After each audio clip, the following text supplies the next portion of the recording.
My sister slept with my husband Part 1. Chapter 1. The picture that broke me. It was a Tuesday. The kind of Tuesday that doesn't ask permission to be dull. Grey clouds, leftover coffee in the pot, and a to-do list I'd already failed by 10 a.m. I didn't expect my world to detonate before lunch. The notification popped up while I was answering emails, a ping from a group chat I barely paid attention to anymore. "Check this out," one of the girls wrote. It was followed by a blurry, obviously zoomed-in screenshot from Instagram. I tapped it out of habit. Bored. Distracted. And then my breath caught. I froze. The image was nothing special at first glance, a hotel mirror selfie. Low lighting. Flash too bright. Someone in the foreground holding a phone with the back camera on, half his face obscured, but unmistakable. My husband. Wearing the navy button-down I had ironed for him just 3 nights ago. Standing behind him, wrapped in a towel and smug satisfaction, was my sister. Her hair was still damp. Her eyes wide and predatory.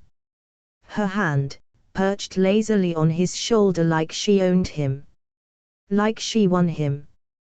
The caption under it, carelessly left visible in the screenshot, read: "He deserves better.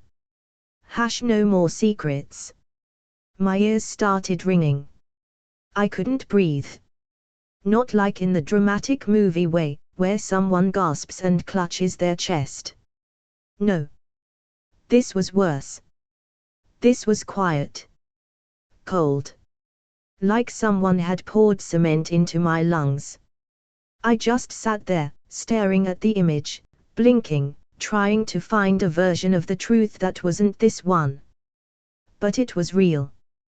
There was no misinterpreting it. No misunderstanding. No room for denial or delusion. I didn't need more proof. This was the confession. Signed, sealed, and tagged. They hadn't even tried to hide it.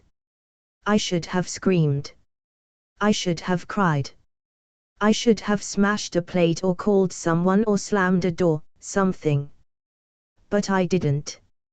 Instead, I stood up, calmly walked to the bathroom, and stared at my own reflection. What looked back at me wasn't a heartbroken wife or a betrayed sister. It was something else. Something darker. Sharper. I didn't recognize myself at first, the eyes that didn't water, the jaw that didn't tremble. Just stillness. Like a lake right before the storm rips it open. I pressed my hands against the cold marble sink.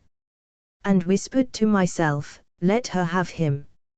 I didn't call them. I didn't text. I didn't rage. Instead, I planned dinner. A small one. Just the 3 of us. My treat. To clear the air, I wrote in a group text. My sister replied with a winking emoji. He said, "Sure babe, love that you're being mature about this." I laughed. Aloud. That night, I set the table with my mother's antique china. Lit candles. Opened a bottle of the wine they both liked. I even made his favorite meal, lemon rosemary chicken, garlic mashed potatoes, and roasted carrots. The irony of it all made the taste sweeter. When they arrived, both acting a little too casual, a little too chirpy, I smiled warmly. I didn't mention the photo. Not yet. Instead, I raised a glass. To the future, I said. To truth. And to letting things, and people, go. My sister tilted her head. She thought I meant forgiveness. He squeezed my hand. Thought I meant second chances. I meant something else entirely. I meant. Let her have him. And everything that comes with him. Because I already knew what they didn't. This wasn't an ending. This was chapter 1. Chapter 2. Let her have him. There are only two kinds of silence in betrayal. The kind that comes from devastation. And the kind that comes from calculation. I didn't cry after that dinner. I didn't scream into a pillow or stalk their social media or drink myself into a haze like a Lifetime movie protagonist. Instead, I slept. 8 full hours. I woke up the next morning with a calm so unnatural I almost worried I'd lost my mind. But it wasn't madness. It was clarity, the kind that comes when you stop trying to hold on to something broken. I no longer wanted to fix it. I wanted to watch it fall apart. From the outside. The texts came in first. From him. Babe. Thank you for being mature last night. I know it's weird. But I'm so glad you're handling this with grace. You're amazing. Not everyone would be so understanding. I didn't reply. Then came one from my sister. I know it's messy. But maybe it was meant to happen this way. I've always felt like I was just more his speed. You're more type O. I'm more fun. That emoji. That smug little worm of a smirk. I saved it. For later. They thought I was rolling over. That I had accepted it. That I had given up. Which made everything I did next even sweeter. The first thing I did was stop wearing my wedding ring. I didn't make a show of it. I just left it on the bathroom sink, next to his razor and half-squeezed tube of toothpaste. The second thing. I stopped accidentally being home when he was. He'd come back at night, after work or gym or traffic, and I'd be out. Late yoga class. Catching up with a friend. Seeing a film. None of it was true, of course. I was just giving him what he wanted, freedom. Let him wander. Let her think she was winning. Let them write their own script, page by page, believing I had stepped out of the story. I was still there. Just behind the curtain. One night, I watched them through the corner window of a rooftop bar, 2 blocks from the boutique hotel they had started frequenting. They didn't see me. She was laughing too hard. He was touching her too much. Their hands grazed over cocktails I probably paid for. Her dress was new. I recognized the brand, because it was charged to our joint card last Tuesday. That's when it stopped being emotional. And started being tactical. The next morning, I sat down at my laptop. Pulled out a legal pad. Drew a line down the center. One column said. What they think they took. My husband. My dignity. My future. My family. The other column said. What they don't know I still control. Our finances. The house. The shared debt. His business license. Every traceable account. And every dirty little detail they left behind. I wasn't going to fight for him. I was going to gift him to her. Beautifully wrapped. With every lie. Every loan. Every unpaid bill and legal snare. Tied with a bow of silent surrender. Let her have him. They kept texting. Kept trying to bait me into reacting. When I finally replied, it was 3 simple lines. You two deserve each other. I'm done. I wish you nothing but the life you built together. They thought that was peace. It wasn't. It was permission. Permission for them to dig their own grave, now that I was no longer holding the shovel. A week later, I mailed my sister a small box. Inside, my wedding ring, tied to the receipt of a maxed-out credit card, and a note that read, "Since you like what's his, this one's for you too." She didn't reply. But her silence told me everything. And so began the great illusion, that I had walked away defeated. They'd soon learn what I had known from the very start. The most dangerous person in any story isn't the one who gets betrayed. It's the one who lets you think they've surrendered. Chapter 3: My Husband's Secret Bankruptcy. There's a specific kind of betrayal that makes your skin feel like it doesn't fit anymore. Discovering the affair was one thing. Finding out what he'd done to our finances, to me, was something else entirely. Worse. Colder. Intentional. It started with a late-night email. A missed payment alert from our joint card. I almost deleted it. At that point, I wasn't even using that account anymore. But curiosity, or maybe intuition, made me click. $12,731.94. Charged to a platinum card I didn't even remember activating. I blinked. Then scrolled. Spa retreats. Designer shoes. Private dinners. 2 airline tickets to St. Lucia. A hotel suite under Mr. and Mrs. Bradford Hale. Bradford was my husband. But I was not Mrs. Hale on that trip. I opened our shared banking dashboard. For the first time in months, I logged in with the full intention of going nuclear. I wasn't looking for answers. I was looking for evidence. What I found was worse than I could have imagined. He was bankrupt. Not officially, not yet. But functionally. He was gasping for air. Maxed out credit cards, 7 of them. Personal loans from 2 different online lenders. Back taxes, 3 years behind.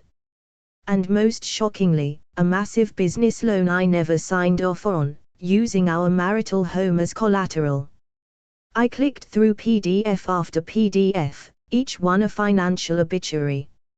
In one folder titled Q3 Receipts I found an invoice from a jewelry store, not mine, for a $14,000 tennis bracelet. The shipping address. My sister's condo. That's when my hands stopped shaking. Because something inside me snapped into place. He wasn't just a cheater. He was a parasite. And he had used my name to fund his entire fantasy life with her. I looked closer. Half of the accounts were opened under our joint profile, but the spending was all him. Worse, he'd used my credit score to get approved.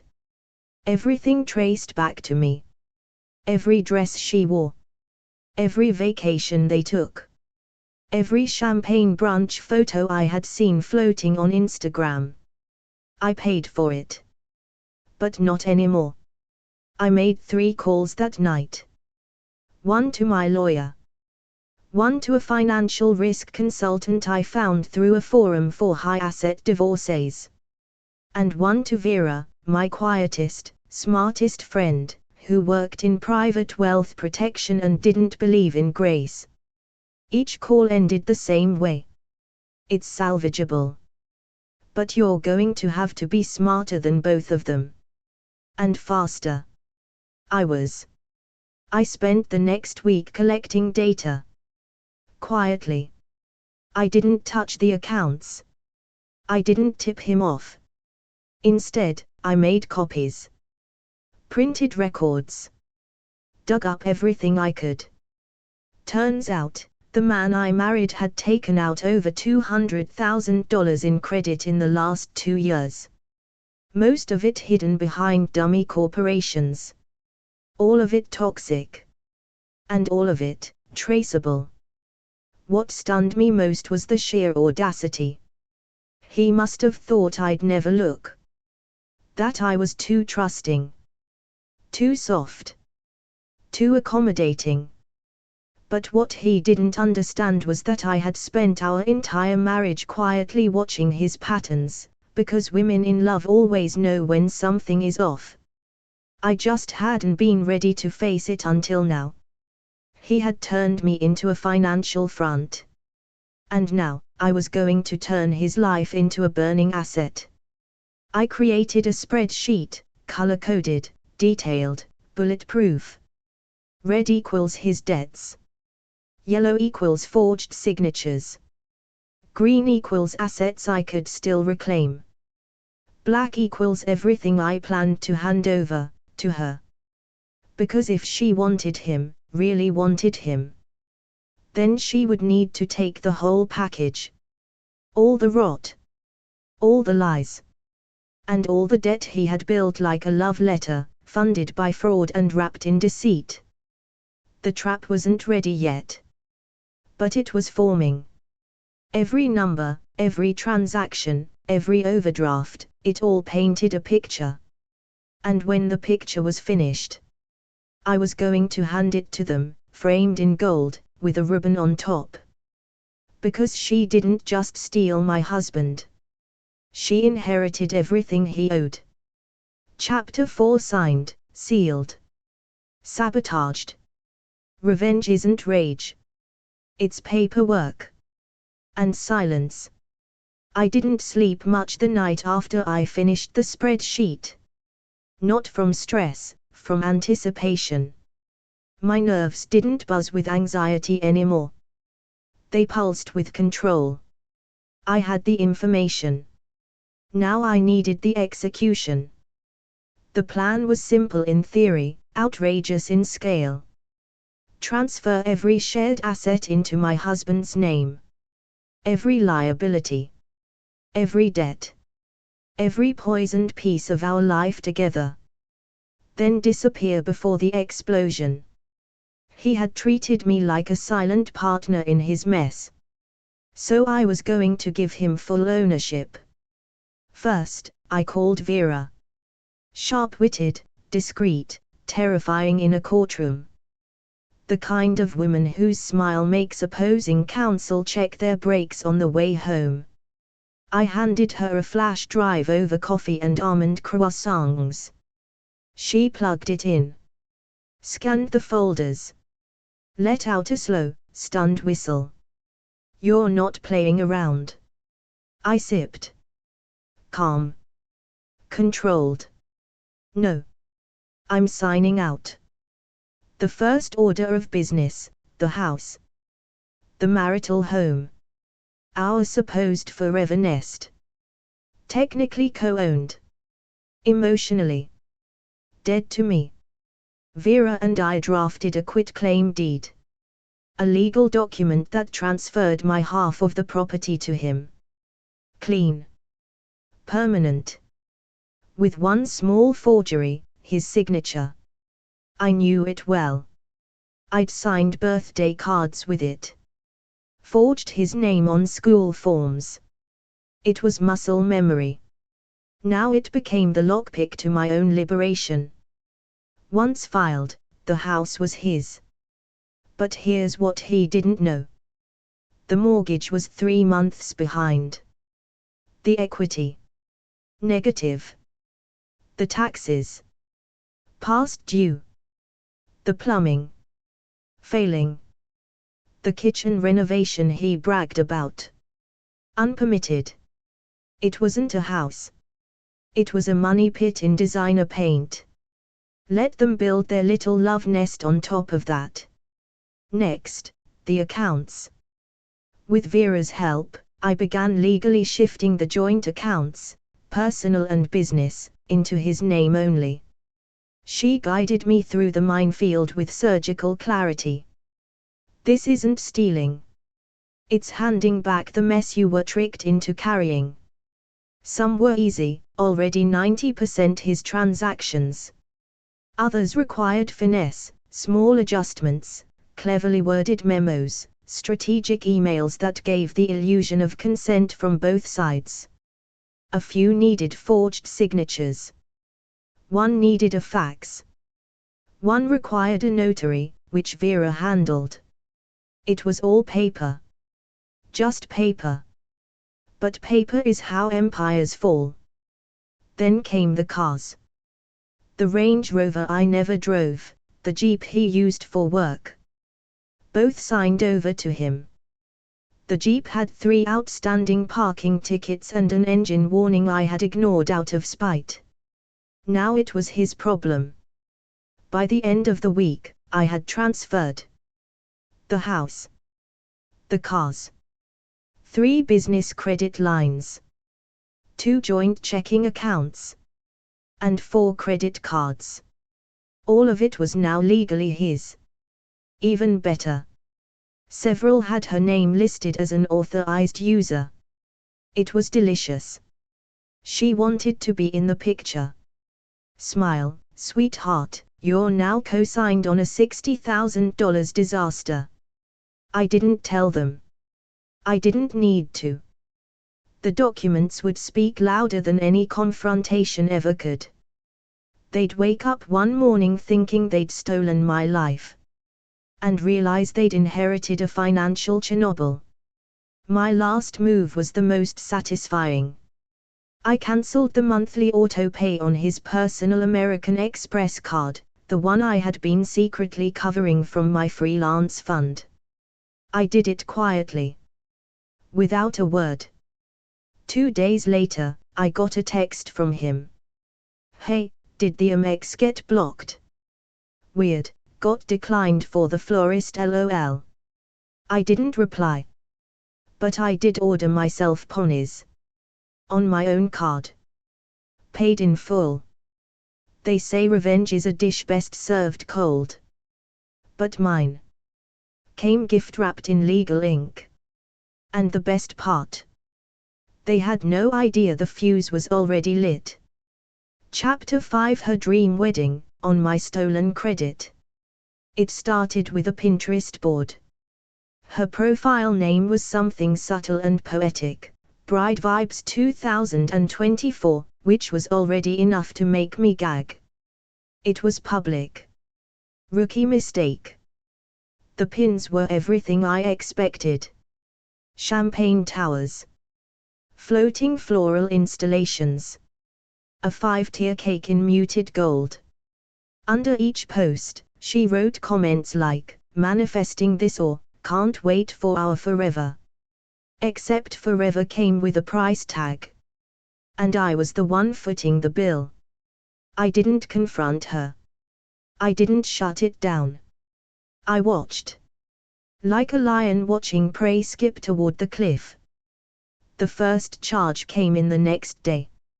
A deposit at a luxury bridal boutique downtown, $2,500 for custom fitting consultation. Not even the dress. Just the consult. Then. A catering company retainer. A floral design firm specializing in installation waterfalls. An event planner called Opal and Velvet, which I had once considered before we got married and decided it was too much. Apparently, he changed his mind. But here's the catch, all the payments were made using my credit. Not joint credit. Not his accounts. Mine. The same cards I had frozen weeks ago, or so I thought. I called Vera. She picked up on the second ring. Let me guess, they've started building their little circus. With my stolen name and a stolen card. She whistled. Beautiful. Keep everything. We'll need it all documented. Every swipe. Every invoice. Every I do. And so I did. For the next month, I watched as they planned their dream wedding using my identity. How? Simple. Before I froze the accounts, I had forgotten one small card, an old Visa tied to an old online shopping account. I hadn't used it in months. But apparently, they had, probably after he remembered it was still active from our furniture shopping days. Instead of shutting it off, I let it live. Let them bleed it. They were so careless. The florist emailed me by accident, a reminder about the final floral arrangement deposit. I politely replied, "Wrong client, but good luck." The planner sent me a questionnaire to match your aesthetic preferences with your love story. I filled it out with the word fraudulent in every blank. I followed it all. Venue, a restored vineyard with a string quartet bridge and fire pit lounge. Dress, mermaid silhouette with Swarovski embellishments. Hashtag, better late than never. Oh, the irony. Guest list, 180 people. Including family. Including my family. Yes. They invited my mother. They invited my father. They even invited my aunt from San Diego. I wasn't on the list. Obviously. But I didn't want an invite. I wanted the aftermath. They had no idea what they were actually planning. They thought they were organizing a wedding. But what they were really building was a crime scene. Every vendor they contacted. Every form they signed. Every invoice they approved, it was all under my name. Every expense, traceable. Every dollar, fraudulent. Every decision, admissible. By the end of the second month, the total charges reached over $47,000. And the wedding wasn't even close yet.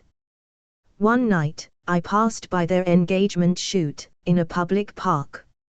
I recognized the photographer from Instagram. My sister wore a silk slip dress and a vintage faux fur stole. He wore suspenders and a smirk. They posed beneath a weeping willow. The caption would later read, "Sometimes the second chance is the real love story." I screenshotted it. Smiled. Sometimes I whispered, "It's a setup." The wedding date was officially locked in. The 9th of August. They announced it on Facebook with one of those nauseating couple montages, set to 1,000 years and ending with the words, "Finally forever." And just like that, the countdown began. To her dream wedding. To their perfect day. To the moment they'd step into a ballroom full of flowers and music, funded entirely by a woman they had betrayed. They thought it was a fairy tale. But I had already written the ending. They lied. They cheated. They betrayed the one person who gave them everything. But guess what? The truth always finds a voice, and here, it screams. If you live for chaos, loyalty gone wrong, and revenge served cold. Like this video. Drop a comment. And hit subscribe, because on Family Drama Unleashed, we don't forgive, and we never forget. Tap that bell, because the next betrayal? It's already on its way.